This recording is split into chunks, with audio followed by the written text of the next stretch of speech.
tentang pemberian abolisi terhadap saudara Tom Lembong.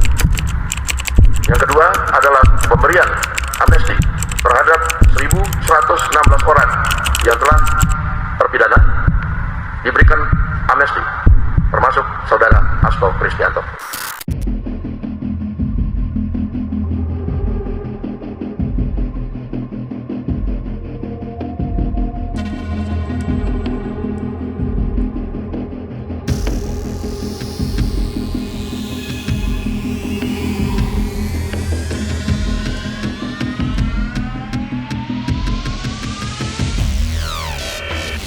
Di tengah perayaan 80 tahun kemerdekaan Republik ini, muncul kebijakan Presiden Prabowo Subianto yang menggebrak opini publik, pemberian amnesti dan abolisi untuk sejumlah tokoh nasional, termasuk Tom Lembong dan Hasto Kristianto.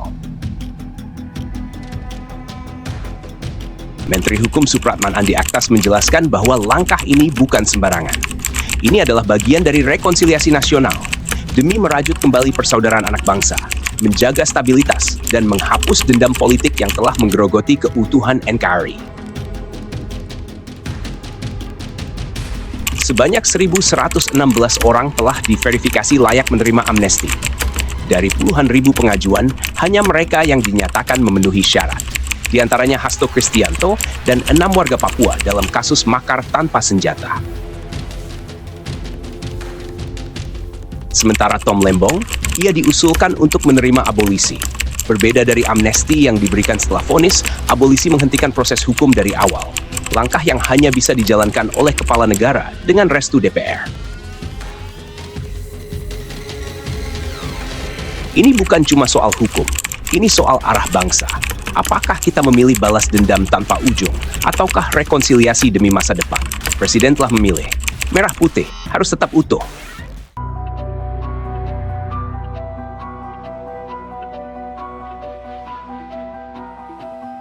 Jakarta Amateur News, aura politik nasional kembali bergetar.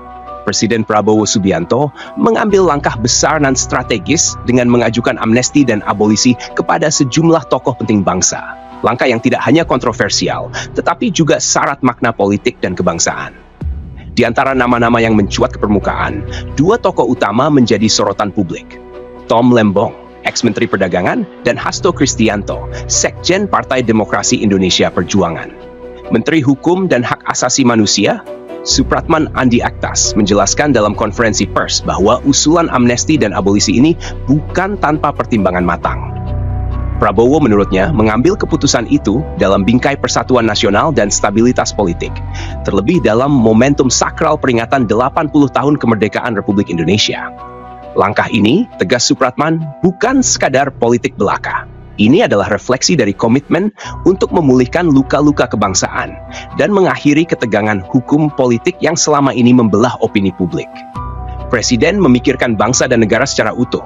Ini demi NKRI, ujarnya lugas dari Kompleks Parlemen Senayan Kamis malam. Lebih lanjut, ia menyebut bahwa sebanyak 44.000 nama diusulkan untuk menerima amnesti.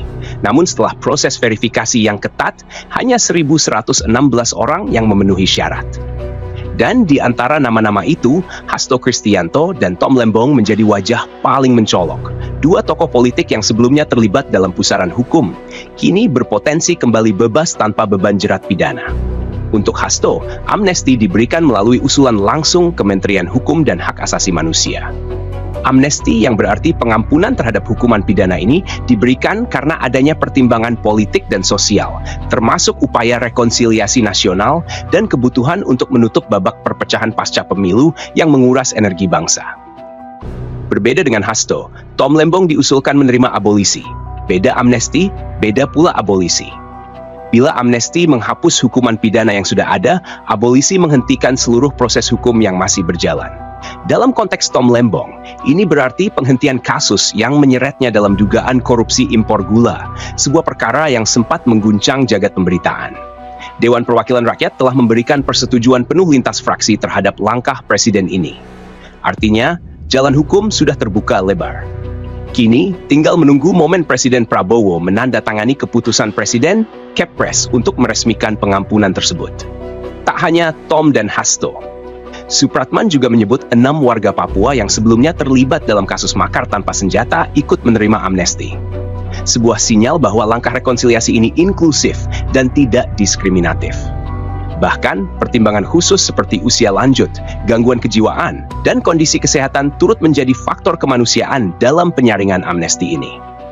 Wakil Ketua DPR Sufmi Dasko Ahmad menegaskan bahwa permohonan abolisi dan amnesti tersebut disampaikan langsung oleh Presiden melalui surat Presiden bertanggal 30 Juli 2025.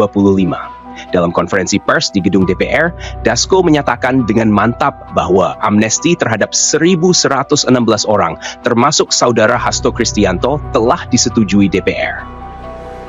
Amnesti dan abolisi, sebagaimana dijelaskan dalam pasal 14 Undang-Undang Dasar Negara Republik Indonesia tahun 1945, adalah hak prerogatif Presiden. Namun, langkah ini harus melalui pertimbangan DPR sebagai wujud dari prinsip check and balance antar lembaga negara. Secara hukum, amnesti menghapus segala konsekuensi pidana dari perbuatan yang dilakukan seseorang atau kelompok orang. Sementara abolisi merupakan penghentian proses hukum pidana yang tengah berjalan, memberikan kelegaan sebelum vonis dijatuhkan. Dua mekanisme ini menjadi senjata konstitusional Presiden dalam menyeimbangkan kepentingan hukum dan rekonsiliasi nasional. Supratman menekankan, kami telah menguji publik daftar 1.116 penerima amnesti dan semua telah melalui proses verifikasi dan pertimbangan mendalam. Langkah ini tentu menimbulkan polemik.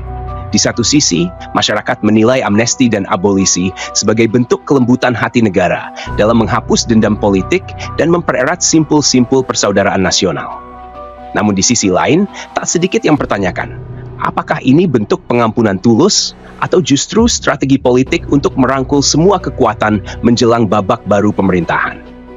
Terlepas dari itu, keputusan sudah diambil.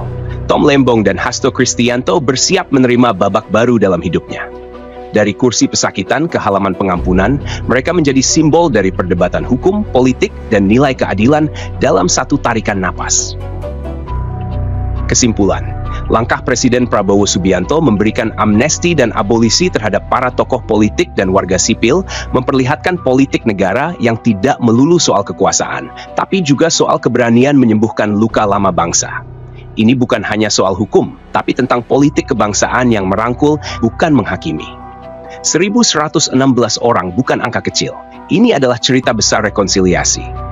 Saran, pemerintah dan DPR harus memastikan bahwa pemberian amnesti dan abolisi dilakukan dengan prinsip transparansi, akuntabilitas, dan keadilan substantif. Rakyat berhak tahu siapa yang diampuni dan mengapa mereka layak diampuni. Jangan sampai kebijakan ini dianggap sebagai pelarian dari tanggung jawab, melainkan penegasan bahwa hukum bisa berpihak pada perdamaian tanpa kehilangan taring keadilannya. Semoga langkah ini menjadi awal dari bangsa yang kembali utuh, kuat, dan berani melangkah maju bersama. Tentu dengan pertimbangan-pertimbangan subjektif yang saya sampaikan, bahwa yang bersangkutan juga punya punya prestasi ataupun punya kontribusi kepada Republik. Saya rasa itu.